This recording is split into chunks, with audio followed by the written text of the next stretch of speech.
अस्सलाम वालेकुम guys, welcome back to another video. उम्मीद करता हूँ कि आप सब लोग बिल्कुल ठीक ठाक होंगे। तो जी हाँ, आपने बिल्कुल सही पढ़ा टाइटल में कि हमारे घर के बाहर मर्डर हुआ।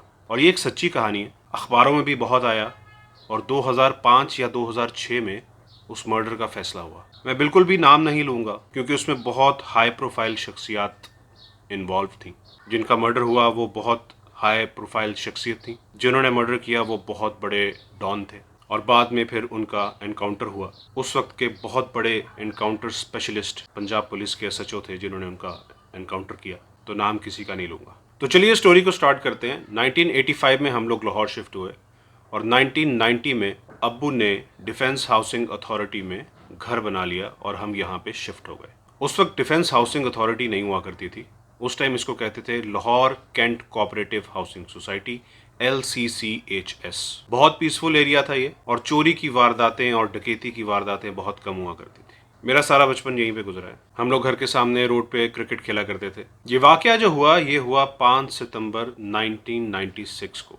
और ये वाकया मैं इसलिए नहीं भूल सकता सारी ज़िंदगी क्योंकि उस दिन मेरा बर्थडे था। मैं कुछ दोस्तों को अपने बर्थडे के इनविटेशन के कार्ड्स देना भूल गया था। मेरी एज बहुत छोटी थी उस वक्त और मेरा प्लान ये था कि मैं साइकिल पे जाऊंगा और स्कूल जाके दोस्तों में कार्ड्स डिस्ट्रीब्यूट कर दूंगा। चूंकि मेरा बर्थडे था इसलिए मैं 2-3 दिन पहले से ही जिद कर रहा था अम्मी अब्बू से कि मैंने बर्थडे वाले दिन छुट्टी करनी है। मुझे बहुत शौक होता था कि मेरे दोस्त आएँ, खाएं पिएं, टेबल सजी हो, खाना लगा हो टेबल के ऊपर। तो मैंने अम्मी अब्बू से ये बोला कि मैंने भी साथ तैयारी करवानी है, तो मैंने स्कूल से छुट्टी करनी है।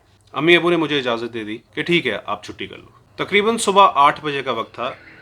टाइम मुझे सही तरह याद नहीं है, 8 होगा, 8:15 होगा, 8:30 होगा।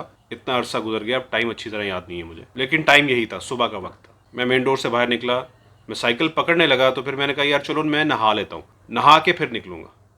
मैं फिर अंदर चला गया, सीधा अम्मी के कमरे में गया और बाथरूम में चला गया नहाने के लिए। अभी बाथरूम में गए हुए तकरीबन 2 से 3 मिनट ही हुए थे कि बाहर से गोलियों की आवाज़ आई। और वो कोई मैनुअल गन नहीं लग रही थी, ऑटोमेटिक गन लग रही थी, जैसे कि क्लैशनकोफ की आवाज़ होती है। मैंने फ़ौरन जो है वो शावर बंद किया और मैं सुनना शुरू किया। पहले मुझे एक बर्स्ट की आवाज़ आई, फिर दूसरे बर्स्ट की आवाज़ आई और फिर कुछ मिनट के बाद तीसरे बर्स्ट की आवाज़ आई। मैं डर गया। मुझे ऐसे लग रहा था कि कोई हमारे घर के अंदर फायरिंग कर रहा है। मैं कुछ देर सहमा हुआ बाथरूम के कॉर्नर में लग के खड़ा रहा। कुछ ही सेकंड्स के बाद अम्मी की आवाज़ें आना शुरू हुई, शेबी की तरह, शेबी की तरह, शेबी की तरह। अल्लाह ताला मेरी अम्मी को जन्नतुल फिरदौस में जगह अता फरमाए। 2021 में अक्टूबर में उनकी डेथ हुई, तो आप सब उनके लिए दुआ कर दीजिए। तो बड़ी ऊंची आवाज़ आ रही थी अम्मी की, शेबी की तरह, शेबी की तरह। वो मुझे शेबी बुलाती थी, कभी शोएब कभी शेबी, क्योंकि उनको पता था कि मैंने स्कूल जाना है और दोस्तों को कार्ड्स देने। किसी को भी नहीं पता था कि मैं बाथरूम में नहाने गया हूँ। अल्टीमेटली मैंने आवाज़ें देना शुरू की, अम्मी मैं बाथरूम में हूँ, अम्मी मैं बाथरूम में हूँ। लेकिन अम्मी उस वक्त कमरे में नहीं थी, मेरे ख्याल में वो किचन में थी या लाउंज में थी, वहाँ से आवाज़ दे रही थी। तो मुझे तो अम्मी की आवाज़ आ रही थी लेकिन मेरी आवाज़ अम्मी को नहीं जा रही थी। थोड़ी देर के बाद अम्मी कमरे में आई हैं और मेरे ख्याल में उन्होंने दरवाज़ा खोलने की कोशिश की तो दरवाज़ा लॉक था। अम्मी ने पूछा कौन, तो मैंने कहा अम्मी मैं अंदर हूँ बाथरूम के। तो फिर अम्मी की जान में जान आई कि मैं बाथरूम के अंदर हूँ। फिर मैंने अम्मी से पूछा अम्मी क्या हुआ है, तो अम्मी ने कहा कुछ नहीं कुछ नहीं, तुम नहाओ। मैं नहा के बाहर निकल आया। जब मैं नहा के बाहर निकला, मैंने कपड़े शपड़े पहने, मैं कमरे से बाहर आया तो अम्मी बैठी हुई थी, बड़े भाई बैठे हुए थे, हमारी एक आया होती थी वो अम्मी के पास बैठी हुई थी, फिर हमारे कुक थे वो अम्मी के पास बैठे हुए थे, फिर हमारे एक ड्राइवर थे वो अम्मी के पास बैठे हुए थे। अम्मी रो रही थी और हमारी जो आया थी वो अम्मी को तसल्ली दे रही थी। मुझे कुछ समझ नहीं आ रहा था क्या हुआ है, मैं बहुत परेशान था। तो फिर हमारे जो कुक थे ना, मैं उनके पास गया, मैंने कहा क्या हुआ है। तो फिर उन्होंने मुझे बताया कि बाहर कत्ल हो गया है। तो मैंने कहा किसका कत्ल हो गया है। उन्होंने कहा जी हमारे नेबर्स, हमारे जो हमसाए में वो रहते थे उनका कत्ल हो गया। मेरे तो सुन के जो है ना वो रोंगटे खड़े हुए, क्योंकि मैंने उनको कई दफ़ा देखा था। कई दफ़ा वो अपनी गाड़ी में अपने गार्ड्स के साथ हमारे घर के सामने से गुजरते थे। कई दफ़ा जब मैं जनरल स्टोर जाता था जो कि हमारे घर के पास था, वो वहाँ से कुछ ना कुछ कभी ना कभी ले रहे होते थे। मैं बाहर जाने लगा तो अम्मी ने मुझे सख्ती से मना कर दिया कि बेटा बाहर नहीं निकलना आपने। मैं फिर अंदर बैठ गया। तकरीबन 1.5 से 2.25 घंटे हम लोग अंदर बैठे रहे। फिर हमारे गार्ड थे जो घर का बाहर का ख्याल रखते थे, वो अंदर आए।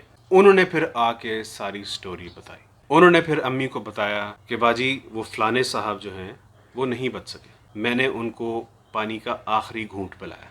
तो हमारे वो जो अंकल थे जो घर का ख्याल रखते थे, उन्होंने उनको आखिरी घूंट पिलाया पानी का। उन्होंने फिर बताया कि जहाँ उनकी छाती का कोई ऐसा हिस्सा नहीं था जहाँ पे गोली ना लगी हो। उन्होंने बताया कि वो घर से निकले थे सेफ्टी लेने के लिए, शेव करनी थी उन्होंने, सेफ्टी लेने के लिए घर से निकले थे और करीब ही स्टोर था, वहाँ पे सेफ्टी लेने वो जा रहे थे। और एक 95 मॉडल की सिविक थी जिसको डॉल्फिन आइस कहते हैं, जिस सिविक को, वो सिविक मुसलसल चक्कर लगा रही थी पिछले आधे घंटे से। और उन्होंने बताया कि शायद वो इसी चीज़ का इंतज़ार कर रहे थे कि ये कब बाहर निकलते हैं और हम इनको कब मारते हैं। तो हमारे घर के 2 गेट थे, एक बड़ा गेट था और दूसरी तरफ एक छोटा गेट था। 2 कनाल का घर था, तो हमने एक साइड पे दूसरे कॉर्नर में एक छोटा सा गेट बनाया हुआ था। वो इसलिए था किसी ने साइकिल पे आना है या मोटरसाइकिल पे आना है तो वो उस साइड से आ जाए अंदर, किसी ने किसी को मिलना है, बाइक पे आना है, साइकिल पे आना है या पैदल निकलना बाहर, तो वो उस साइड से निकल जाए। मतलब हमारा कुक वगैरह, ड्राइवर वगैरह उसी साइड से आते जाते थे। तो हमारे जो गार्ड अंकल थे उन्होंने ये बताया कि लेफ्ट साइड से साहब आ रहे थे और राइट साइड से फिर उन्होंने गाड़ी भगाई है जब उन्होंने साहब की गाड़ी देखी। वो जो 95 सिविक में थे उन्होंने राइट साइड से गाड़ी भगाई है जब उन्होंने उनकी गाड़ी देखी। और दोनों गाड़ियां आमने सामने आई हैं। हमारे जो घर के दोनों दरवाजे थे उनके मिडल में दोनों गाड़ियां आमने सामने आई हैं। जो 95 सिविक थी उसने सामने से दूसरी गाड़ी को ऐसे करके रोक लिया, उसके बराबर में आई और लेफ्ट साइड से वो डॉन बाहर निकले हैं और उन्होंने क्लैशनकोफ पकड़ी हुई थी, उन्होंने सीधा ऐसे करके फायर मारे हैं। पहले उन्होंने एक बर्स्ट मारा, फिर उन्होंने दूसरा बर्स्ट मारा, उसके बाद उन्होंने गाड़ी भगाई है। हमारे घर से थोड़ा से आगे एक टी बनता था, रोड का टी बनता था, उस टी पे जाके फिर उन्होंने गाड़ी रोकी है। गाड़ी रोकने के बाद फिर उन्होंने जश्न मनाया, उन्होंने फिर क्लैशनकोफ बाहर निकाली और हवाई फायरिंग की है। वो तीसरा बर्स्ट था उनका। उसके बाद फिर उन्होंने गाड़ी भगा दी। इतनी देर में जो हमारे गार्ड अंकल थे उन्होंने पानी लिया, पानी लेके वो बाहर भागे। वो देख रहे थे सारा कुछ गेट की सुराख में से जो कुछ भी हो रहा था। वो भागे बाहर पानी लेके वो निकले। जो साहब थे उनके ड्राइवर को गोली लगी थी, उसकी हालत इतनी ख़राब नहीं थी, उसको पानी पिलाया। और जो साहब थे उस वक्त उनकी सांसें हल्की हल्की चल रही थी। बस जैसे ही गार्ड अंकल ने उनके मुंह में पानी डाला ना, कुछ सेकंड में उनकी जान निकल गई। मेरे ख्याल में उन्होंने इतना सा पानी पिया होगा, बस उसके बाद ख़त्म। उनकी गोलियों की जद में एक बेचारा गरीब आदमी भी आ गया था। 1996 में इतने घर नहीं बने हुए थे, तो हमारे घर के सामने काफ़ी प्लॉट्स खाली थे। वो प्लॉट में घास काट रहा था।